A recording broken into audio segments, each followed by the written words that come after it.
Hey everybody, it is Jason from the Texas Gun Vault 2, and I'm out here in the garage for just a minute because I wanted to make a video and come to you guys about a couple things that have been on my mind that I want to talk about. I got some Mark 12 Mod 1 talk I want to do because I'm starting this project and I want to talk about it in case you guys are fellow cloners. And then also talk about a conspiracy theory and about gun and the gun world and, gun laws and all that kind of stuff. But I'll start with the fun stuff first. The Mark 12 Mod 1. You guys know I just pretty much finished my Mod 0 build. I still need one part. The top rail, which I guess is the arms number 22 rail TRR is what it's called. I need that one part. It's the only thing that I don't have. And then everything else is complete. But on the Mod 1, I've started to prioritize what I need for this build. And some things are actually going to be easier than the Mod 0 because the Mod 1 was in use by the U.S. military and SOCOM up until 2017 when it was completely phased out. And because of that, there are more parts out there that are still in production for it. It's arguably a more expensive rifle to build, but the parts in some ways are a little bit more reliable. I'm still going to have an issue with the sling.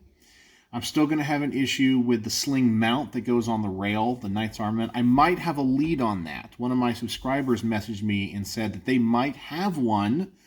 And when they get back in town from a business trip, they're going to check for me. And I'm totally willing to pay whatever it takes to get that Knight's Armament mount. But I decided to prioritize the Mod 1 stuff and the things that really make the Mod 1 what it is. You guys know I already bought the rail. And as I accumulate more parts, I'll kind of do more videos on it. I got the Knight's Armament rail, which was expensive and pricey. Then I'm going to get the barrel, which I ordered today, which is a Douglas 1-in-7 twist, 18.1-inch barrel, stainless steel with the SPR profile.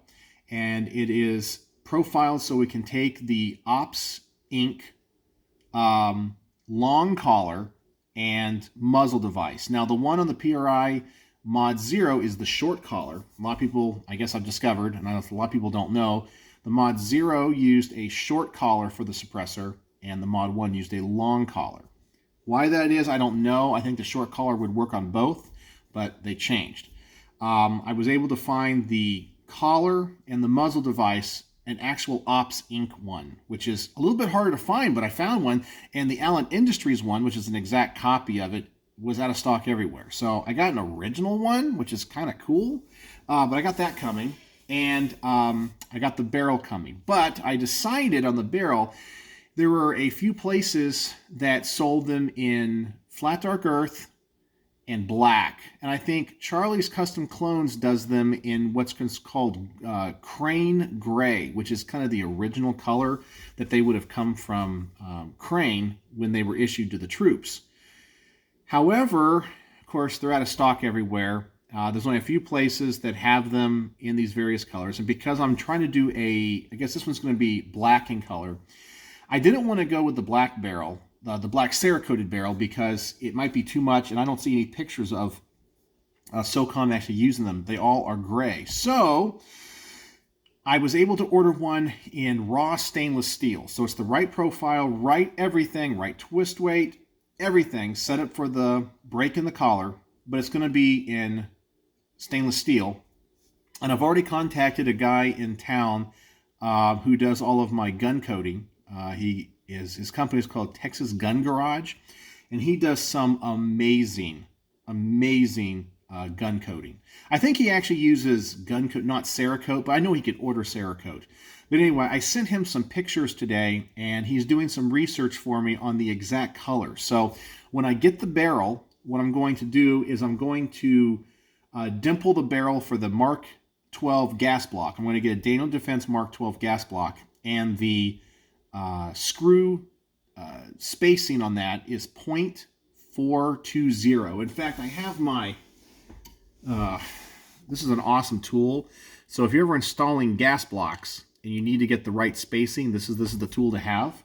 And I need to get the one for 0.42. So it's that one right there. And so I'll dimple the barrel. I'm going to dimple the hole for the collar. And then I'm going to take the barrel to him, and he's looking up the exact coating. I know they use the C type of Cerakote, which I guess is the standard temperature, the one that has to be cured in an oven, versus the one that's air dry, which is the high temp. But he does amazing work, and I know when I get it back, it's going to be the perfect color, or at least as close as we can get. And I'm going to use that as the barrel. So I got the rail, I got the barrel on order, I got the muzzle device, and the collar for the barrel on order. So those are the three big things that make the Mod 1 the Mod 1. Everything else, I think, is pretty normal, as I said, except for the sling and that sling mount. Everything else should be pretty easy to find. Maybe I'll have some problems with the scope rings because it uses the arms number 22 high, which the Mod 0 used the Mod, I keep saying the wrong stuff. Uses the arms 22 medium height. So, but those are in stock and come in and out of stock. Those aren't super hard to find. But I think everything else is going to be relatively easy to find. Just some of the parts might be pricey. So this is going to be a long collecting of parts. And what I'm thinking about doing is actually doing a live stream when I assemble the whole thing. But we'll see. I don't know. I might not be able to have the discipline to not assemble things before I get all the parts. But we'll see. So I'm going to do that. I'm going to do the whole case and loadout kit like I did with the Mod 0. But I think I have the most important stuff coming. And when I get it, I'll talk about it, especially when it comes to the barrel, and get that off to the coder, who will finish it correctly for me after I dimple it. So that's what I want to talk about when it comes to that. So I hope you guys want to go along on this little project with me. And yeah, and if you guys can help, because I've learned so much from so many of you guys. You guys have helped me out so much. But now let's talk about a conspiracy theory.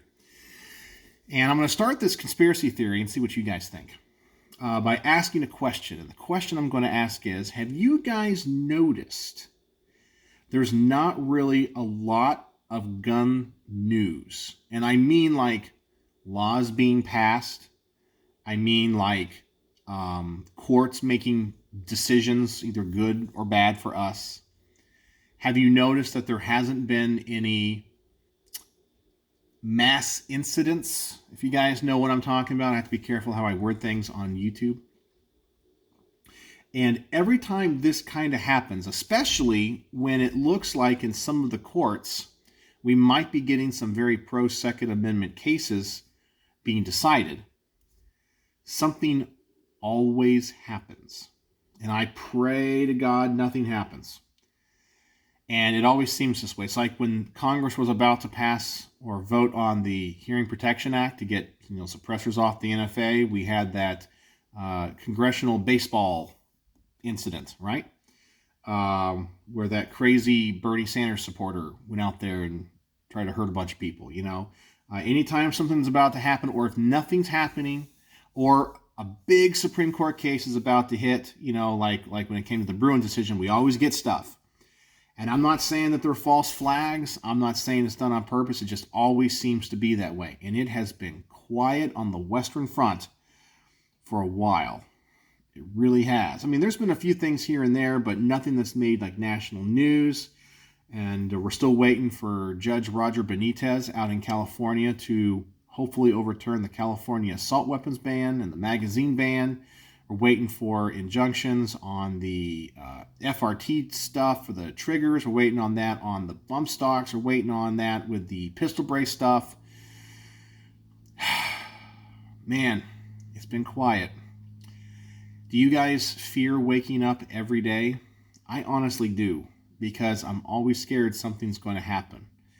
And I sometimes feel like there's some type of force working behind the scenes to make this stuff happen. If there's somebody out there that's, getting close to going over the edge and doing something horrific, I kind of feel like there's people that kind of push them over the edge behind the scenes that make them do it.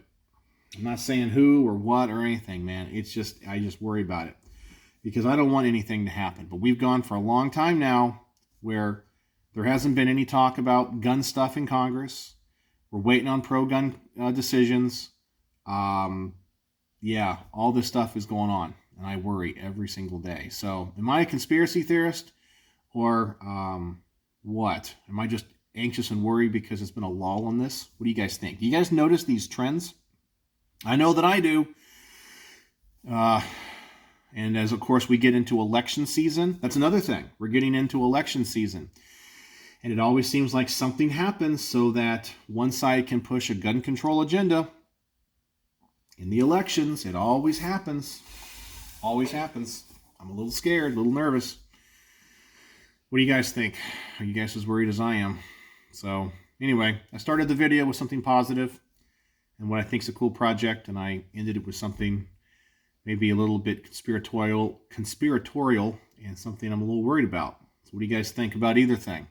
Let's have a good conversation in the comment section below. So, as always, thanks for watching.